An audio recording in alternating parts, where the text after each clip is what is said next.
आज मैं जो आपसे बात करने जा रहा हूँ वो ऐसी चीज़ है कि वो हम सब की ज़िंदगी के साथ जुड़ी हुई है, क्योंकि हम सब ने कभी ना कभी एंटीबायोटिक्स जो हैं वो ज़रूर खाई हैं।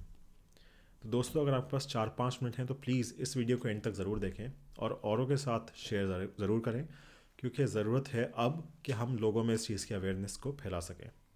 तो दोस्तों, मेरा नाम है आसिम और मैं एक जूनियर डॉक्टर हूँ और आज बात करते हैं एंटी माइक्रोबियल रेजिस्टेंस के बारे में। अगर आसान शब्दों में बात करें तो हम बात करेंगे एंटीबायोटिक रेजिस्टेंस के बारे में।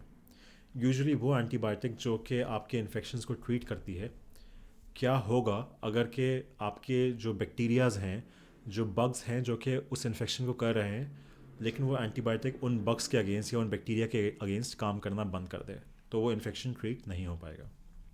तो दोस्तों, समझने की ज़रूरत है, क्योंकि हम उसी चीज़ की तरफ जो है तेज़ी से बढ़ रहे हैं, क्योंकि हम एंटीबायोटिक्स का मिसयूज़ कर रहे हैं।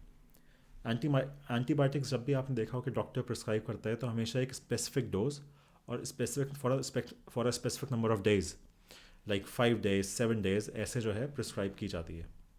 लेकिन यूजुअली हम लोग क्या करते हैं, जो कि देखा गया है, कि जैसे ही सिम्टम्स ट्रीट हुए, सिम्टम्स जो हैं आपके ठीक होना शुरू हुए, आप दवाई को बीच में छोड़ देते हैं।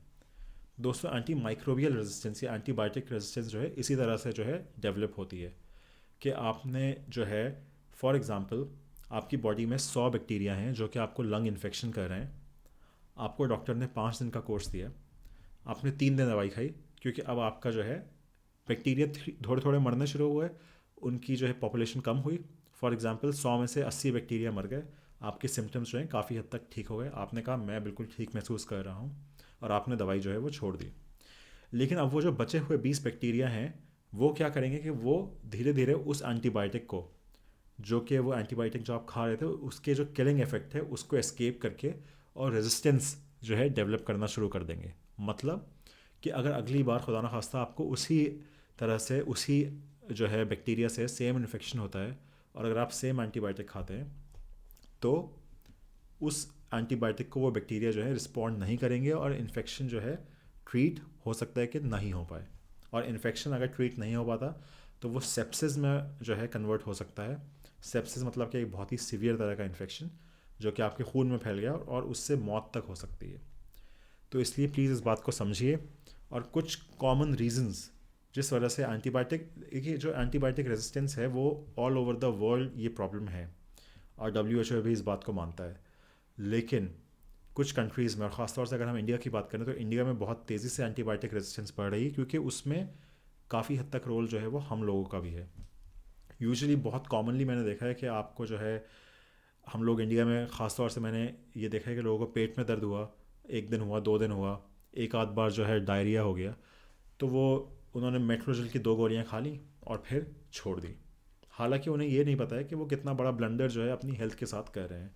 उस टाइम तो उन्हें आराम मिल जाएगा, लेकिन खुदा न खास्ता अगली बार कोई सीवियर बैक्टीरियल इन्फेक्शन होता है जिसमें मेट्रोजिल की ज़रूरत है, तो हो सकता है कि उस टाइम पे मेट्रोजिल काम ना करे, क्योंकि उन्होंने पहले इनकम्प्लीट कोर्स जो है वो उस चीज़ का किया था।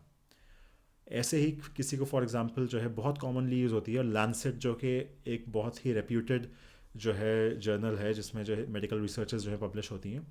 उन्होंने बोला कि इंडिया में एजिथ्रोमाइसिन का यूज़ जो है वो बहुत ज़्यादा है, और उसकी वजह से बहुत ज़्यादा रेजिस्टेंस जो है बढ़ रही है, और मिसयूज़, बेसिकली यूज़ भी नहीं, मिसयूज़ बहुत ज़्यादा है, और उसकी वजह से एंटीबायोटिक रेजिस्टेंस बढ़ रही है।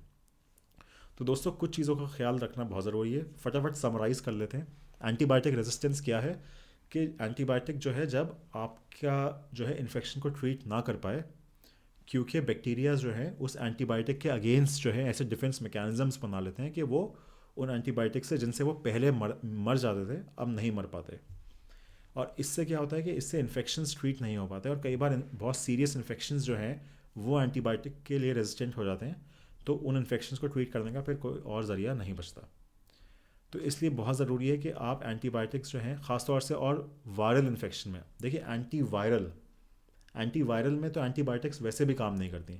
लोगों का गला ख़राब होता है, वो एंटीबायोटिक जो है खा लेते हैं।